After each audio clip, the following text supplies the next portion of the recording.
into how they want us to live. In our fight to protect our American way of life that day, you listened, and I know you couldn't help but understand because we provided you with the research and information you needed to make an informed choice. And almost to a man, you wisely voted down 750 and extricated us from its master plan for regionalism and upheld our freedom to choose how and where we live. We placed our trust in you, and you followed the examples of our county commissioners and hundreds of other cities across the country, including the entire state of Alabama. Fast forward to today, and here we are again in the throes of 750, still embedded in our metropolitan planning organization, with a predictable plan to re-engineer our streets, our entire community, and our American way of life. And what do we have up for consideration? A narrowing of the twin pairs.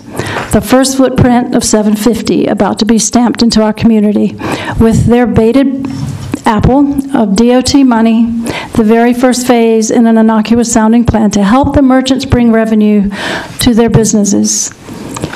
If capitalism is not thriving in our communities today, it is not because our streets are too wide.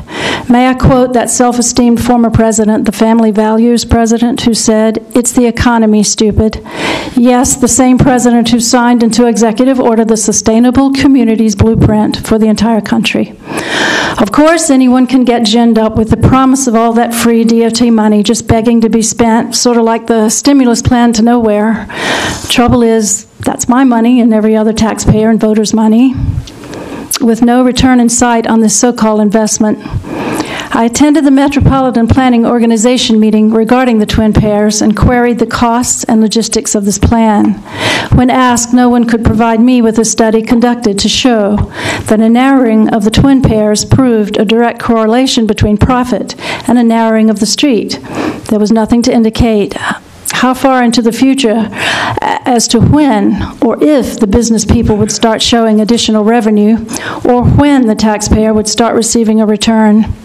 What they did show me was an $80,000 drawing illustrating a few extra parking spaces that looked like an accident